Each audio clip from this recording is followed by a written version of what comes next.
true story about falling in love on Fort Myers Beach.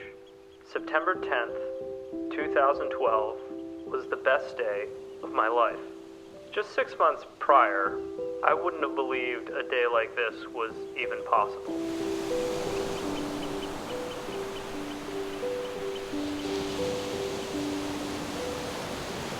I was 26 years old. I was still living in my dad's garage. I was making just a little bit more than minimum wage. And playing video games and drinking beer didn't exactly bring me a lot of romantic connections.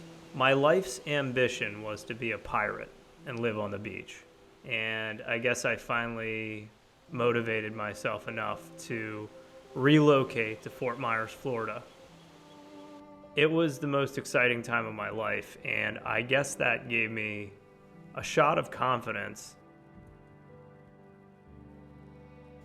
And when the most beautiful eyes I'd ever seen looked up from her cubicle, brushed her blonde hair to the right, and gave me the littlest of smiles, I guess I had enough courage to ask her if she'd like to hang out on the beach. We met here at the Yucatan, and when she walked in, she had like a dress on, and the words out of my mouth were, "I thought we were beaching it." She always reminds me of that. Now, if you ask her, she would say that she was not attracted to me at first. I guess whatever unfolded during this day changed her mind. I think it was like 11 a.m. and we started ordering mixed drinks. After we had a drink at the Yucatan, we wandered across the street to the Shipwreck.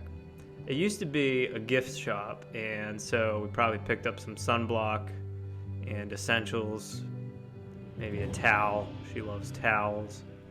We then started a little bar crawl towards the beach. This used to be sushi, and my little closed world had never experienced sushi before, so it's the first of many foods she would introduce to me. Now, we're probably already pretty buzzed, and we continue up the block towards Times Square.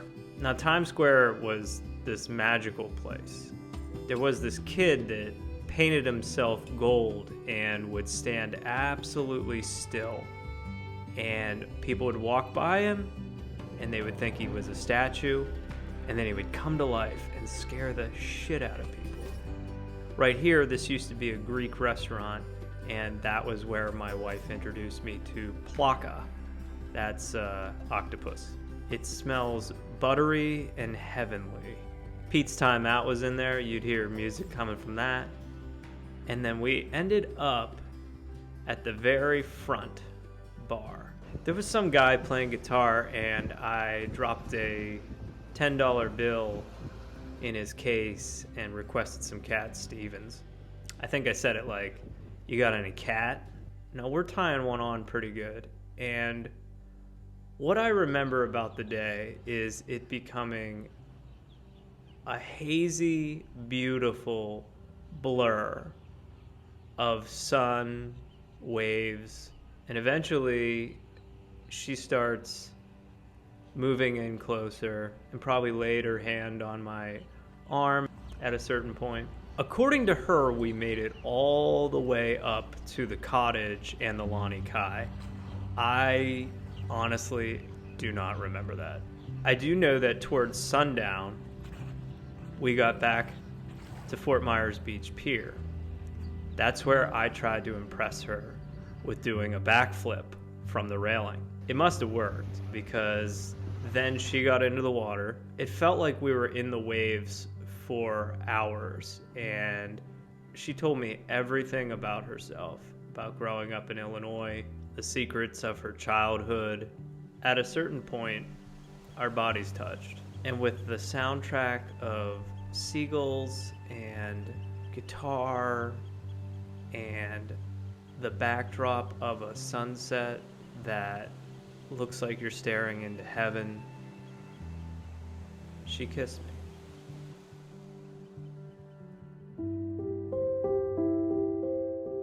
When I visit Fort Myers Beach now, I don't just think about all the things that are lost. I think about everything that happened after that day. I think about how we got married. I think about how we had the most beautiful baby girl in the world. I think about how that day started a beautiful life together.